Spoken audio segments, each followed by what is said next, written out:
हरे कृष्णा, जय श्री हरि। ओम नमः शिवाय। ओम वासुदेवाय नमः। प्रिय भक्तजनों, आज बृहस्पतिवार के पावन दिन आप बृहस्पति देव जी की बड़ी ही सारगर्भित और सभी मनोकामनाओं को पूर्ण करने वाली कथा को सुनेंगे। इस कथा को सुनने से भक्तों की सभी मनोकामनाएं भगवान बृहस्पति देव जी की कृपा से पूर्ण हो जाती हैं। गुरुवार के दिन बृहस्पति देव जी की विधि विधान से पूजा करने से व्यक्ति के जीवन से सारे कष्ट दूर होते हैं, घर में सुख शांति और समृद्धि बनी रहती है। तो आइए बड़ी ही श्रद्धा और प्रसन्न चित्त मन से इस कथा को सुनना प्रारंभ करते हैं। सर्वप्रथम बृहस्पतिवार की पूजन विधि। बृहस्पतिवार को जो भी स्त्री पुरुष व्रत करे, उनको चाहिए कि वह दिन में एक ही समय भोजन करें, क्योंकि बृहस्पतिश्वर भगवान का इस दिन पूजन होता है। भोजन पीले चने की दाल आदि का करें, परंतु नमक नहीं खाएं और पीले वस्त्र पहने। पीले ही फलों का प्रयोग कर पीले चंदन से पूजन करें। पूजन के बाद प्रेम पूर्वक गुरु महाराज की कथा सुननी चाहिए। इस व्रत को करने से मन की इच्छाएं पूरी होती हैं और भगवान बृहस्पति महाराज प्रसन्न होते हैं तथा धन, पुत्र, विद्या तथा मनवांछित फलों की प्राप्ति होती है। परिवार को सुख शांति मिलती है। इसलिए यह व्रत सर्वश्रेष्ठ और अति फलदायक सब स्त्री व पुरुषों के लिए है।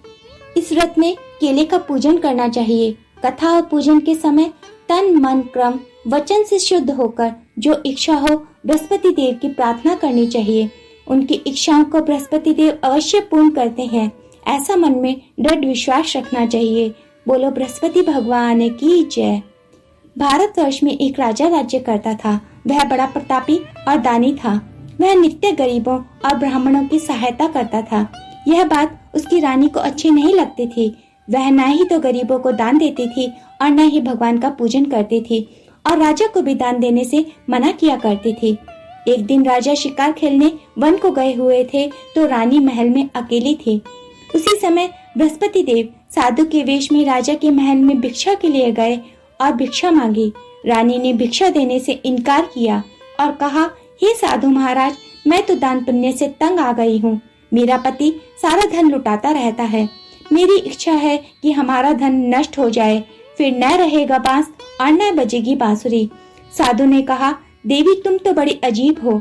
धन संतान तो सभी चाहते हैं, पुत्र और लक्ष्मी तो पापी के घर भी होने चाहिए। यदि तुम्हारे पास अधिक धन है तो भूखों को भोजन दो, प्यासों के लिए प्याऊ बनवाओ, मुसाफिरों के लिए धर्मशाला खुलवाओ। जो निर्धन अपनी कुंवारी कन्याओं का विवाह नहीं करा सकते, उनका विवाह करा दो। ऐसे और भी कई काम हैं जिनके करने से तुम्हारा यश लोक परलोक में फैलेगा। परंतु रानी पर उपदेश का कोई प्रभाव न पड़ा। वह बोली, महाराज आप मुझे कुछ न समझाए। मैं ऐसा धन नहीं चाहती जो हर जगह बांटती फिरूं।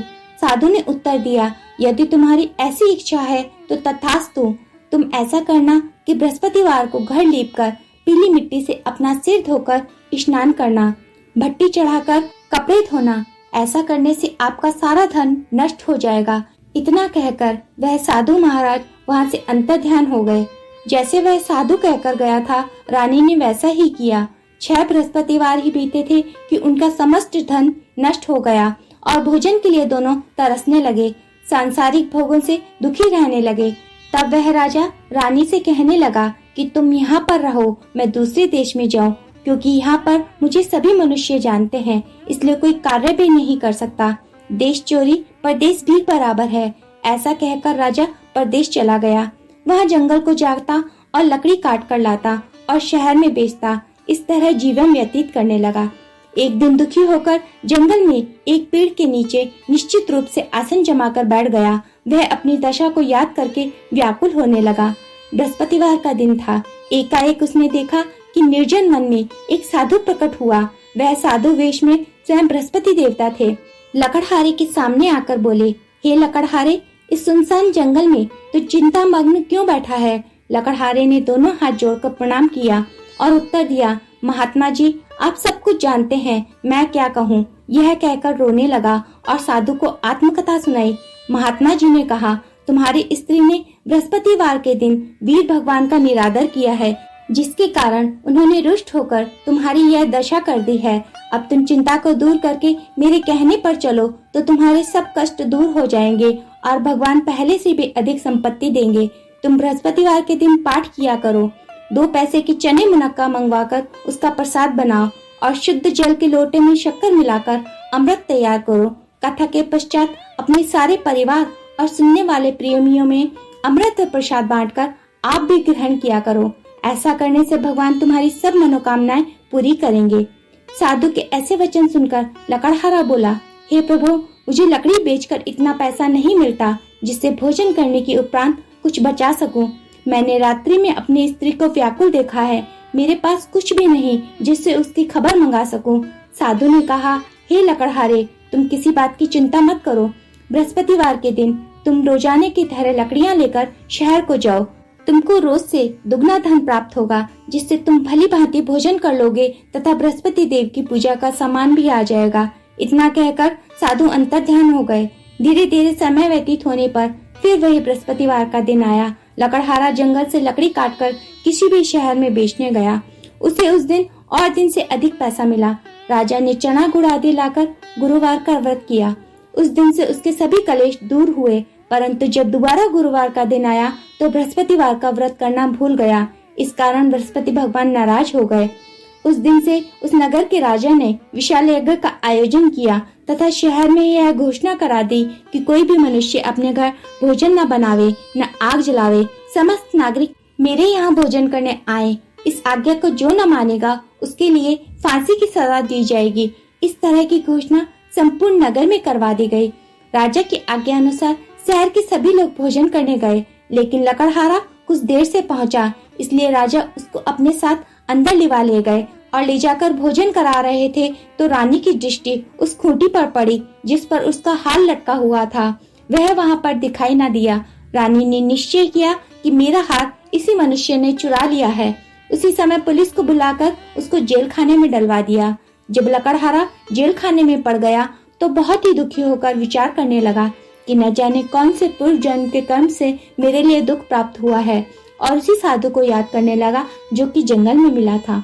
उसी समय तत्काल बृहस्पति देव साधु के रूप में प्रकट हो गए और उसकी दशा को देखकर कहने लगे, अरे मूर्ख, तूने बृहस्पति देव की कथा नहीं कही, इसी कारण तेरे लिए दुख प्राप्त हुआ है।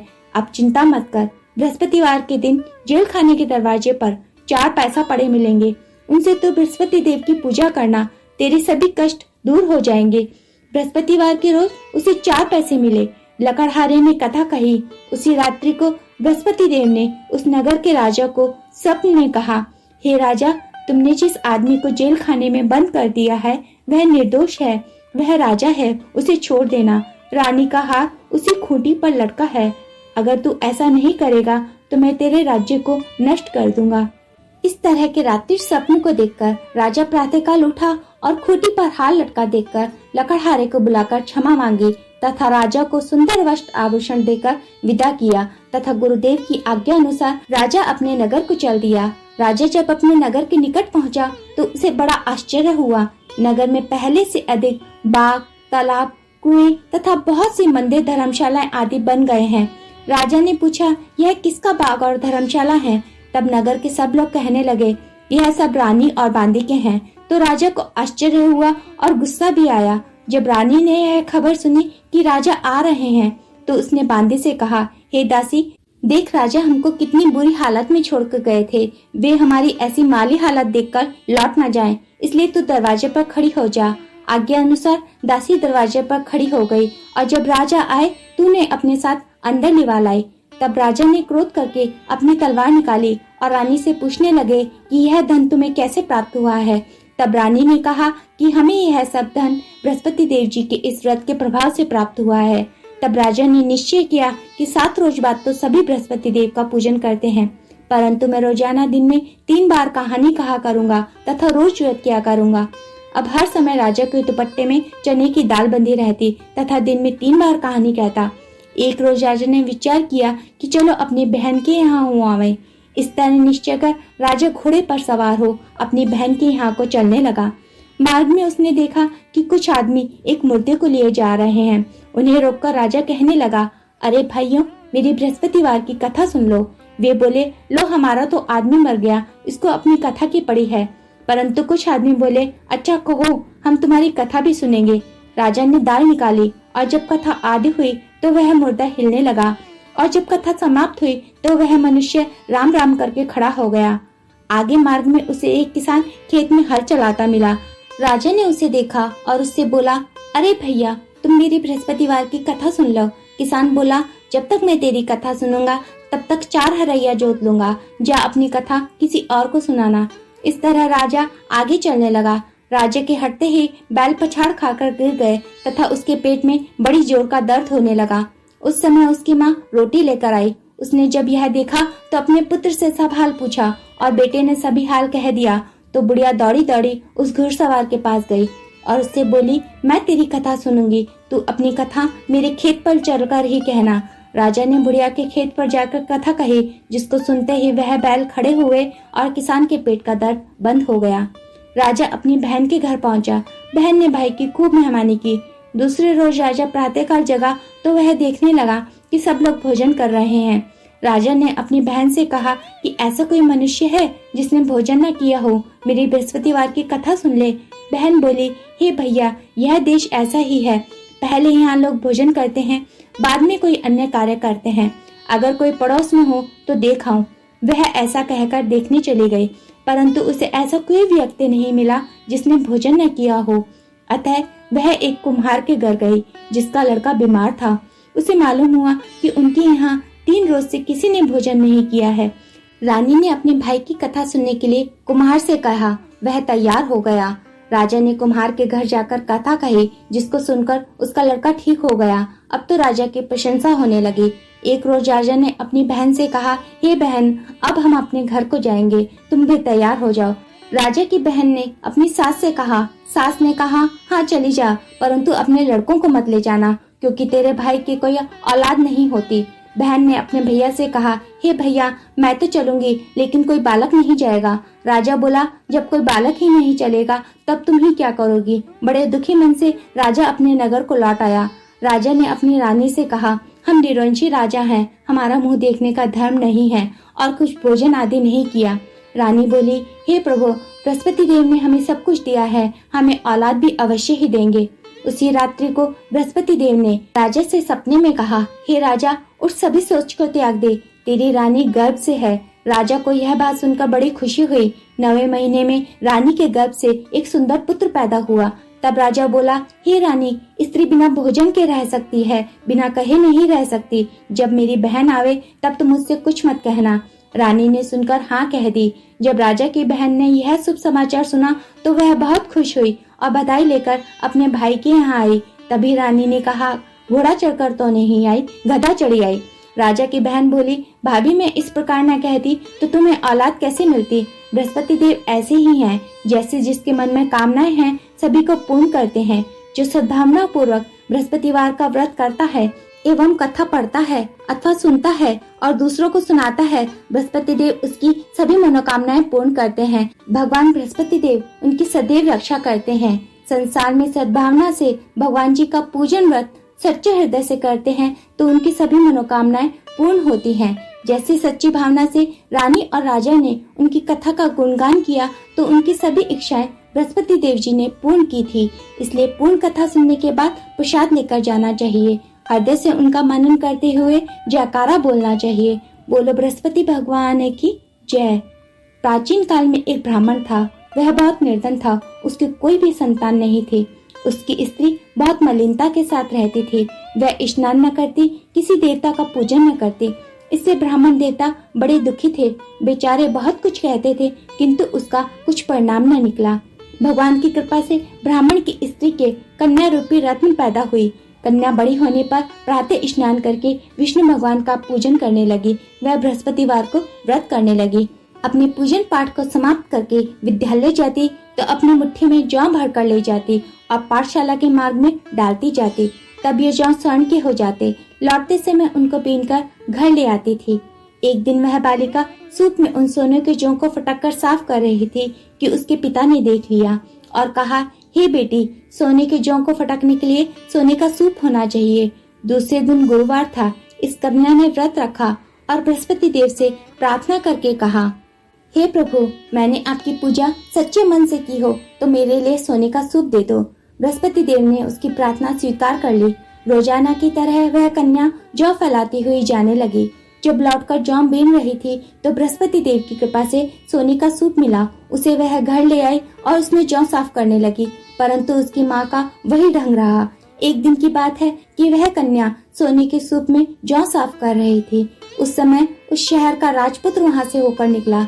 इस कन्या के रूप और कार्य को देखकर राजकुमार मोहित हो गया तथा अपने घर आकर भोजन तथा जल त्याग कर उदास होकर लेट गया। राजा को जब इस बात का पता लगा तो अपने प्रधानमंत्रियों के साथ उसके पास गए और बोले, हे बेटा, तुम्हें किस बात का कष्ट है? किसी ने अपमान किया है अथवा और कोई कारण हो सो कहो, मैं वही कार्य करूँगा जिससे तुम्हें प्रसन्नता हो। अपने पिता की राजकुमार ने बातें सुनी तो वह बोला, मुझे आपकी कृपा से किसी बात का दुख नहीं है। किसी ने मेरा अपमान भी नहीं किया है, परंतु मैं उस लड़की के साथ विवाह करना चाहता हूँ जो सोने के सूप में जौ साफ कर रही थी।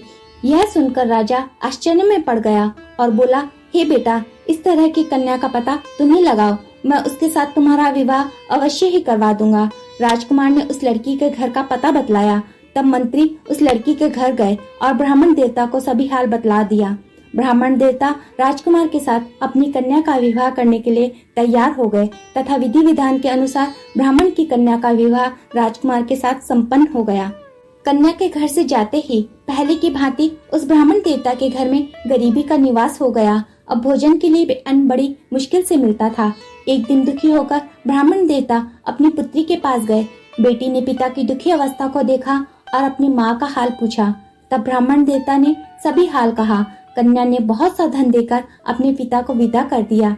इस तरह ब्राह्मण का कुछ समय सुखपूर्वक व्यतीत हुआ। कुछ दिन बाद फिर वही हाल हो गया। ब्राह्मण फिर अपनी कन्या के यहाँ गया और सारा हाल कहा तो लड़की बोली, हे पिताजी, आप माताजी को यहाँ लेवा लाओ, मैं उसे विधि बता दूंगी जिससे गरीबी दूर हो जाए।